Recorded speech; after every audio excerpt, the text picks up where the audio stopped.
प्रस्तावना डायनासोर एक ऐसा शब्द है जिसे सुनते ही हमारे दिमाग में विशालकाय और शक्तिशाली जीवों की छवि उभरती है। ये जीव धरती पर लाखों साल पहले राज करते थे, लेकिन आज से करोड़ों साल पहले वे अचानक गायब हो गए। इस डॉक्यूमेंट्री में हम आपको डायनासोरों की दुनिया से रूबरू कराएंगे।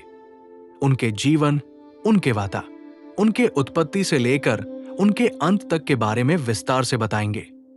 डायनासोरों की उत्पत्ति लगभग 230 मिलियन वर्ष पहले ट्राइसिक काल के दौरान हुई थी।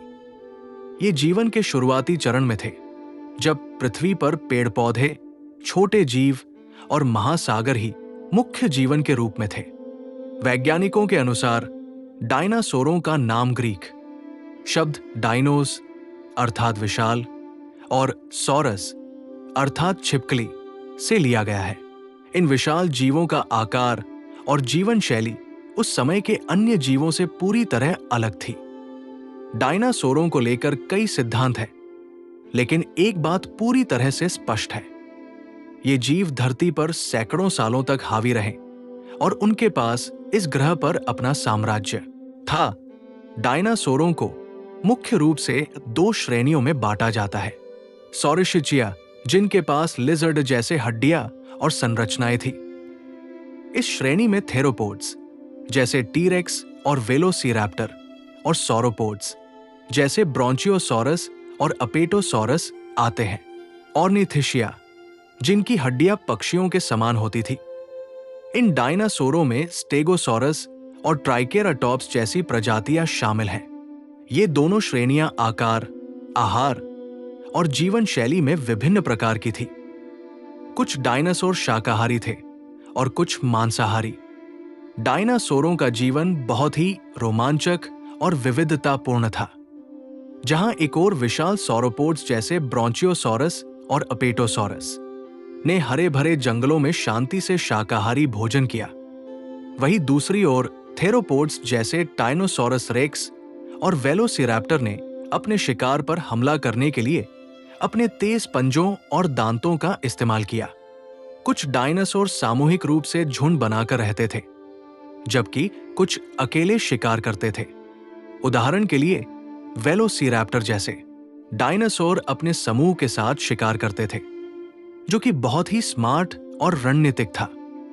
इसके विपरीत टीरेक्स जैसे विशाल और शक्तिशाली डायनासोर अकेले ही शिकार करते थे और उनके पास शिकार की पूरी योजना होती थी। डायनासोरों का अचानक से अंत कैसे हुआ, ये एक बड़ा सवाल है। वैज्ञानिकों के अनुसार लगभग 66 मिलियन साल पहले एक विशाल उल्का पिंड पृथ्वी से टकराया था। इस घटना ने पृथ्वी के वातावरण में भारी बदलाव किया। इससे ग्लोबल वार्मिंग, मौसम में बदलाव और सूर्य की रोशनी का कम होना शुरू हुआ। इसने पृथ्वी पर जीवन के लिए उपयुक्त परिस्थितियां बदल दी। इस घटना के परिणाम स्वरूप डायनासोरों का वजूद समाप्त हो गया। हालांकि इस अंत के बाद कुछ डायनासोरों के वंशज जैसे पक्षी आज भी जीवित हैं। आज के वैज्ञानिक लगातार डायनासोरों के बारे में नई जानकारी प्राप्त कर रहे हैं। जीवाश्मों के माध्यम से हम डायनासोरों के जीवन के बारे में बहुत कुछ जान पाए हैं। हर साल नए खोजे गए जीवाश्मों से हमें ये समझने में मदद मिल रही है कि डायनासोर किस प्रकार से रहते थे, उनका आहार क्या था और उनका व्यवहार किस तरह का था। इसके अलावा कई म्यूजियम और जीवाश्म संग्रहालयों में डायनासोरों के जीवाश्म प्रदर्शित किए जाते हैं, जहां लोग इन प्राचीन जीवों के बारे में और अधिक जान सकते हैं। हालांकि डायनासोरों का युग खत्म हो चुका है, लेकिन वे आज भी हमारी कल्पनाओं और फिल्मों में जीवित है।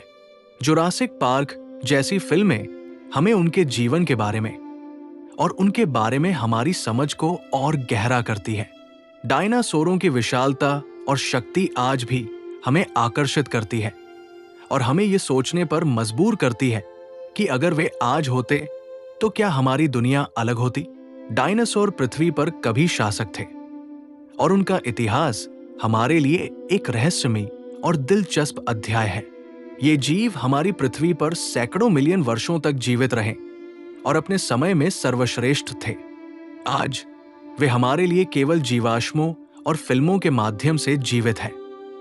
लेकिन उनके बारे में अध्ययन हमें ये समझने में मदद करता है कि पृथ्वी पर जीवन का विकास और बदलाव किस प्रकार से हुआ। डायनासोरों का इतिहास हमारे लिए ये भी सिखाता है कि जीवन हमेशा बदलता रहता है और समय के साथ हमें खुद को नए हालातों के अनुसार ढालना पड़ता है। ये डॉक्यूमेंट्री डायनासोरों के बारे में बुनियादी जानकारी प्रदान करती है, उनके जीवन और इतिहास के बारे में विस्तृत विवरण देती है। आप इस प्रकार की डॉक्यूमेंट्री को और गहराई से विकसित कर सकते हैं, विशेष रूप से उनके वर्गीकरण, जैविक विशेषताओं और जीवाश्मों के अध्ययन के बारे में।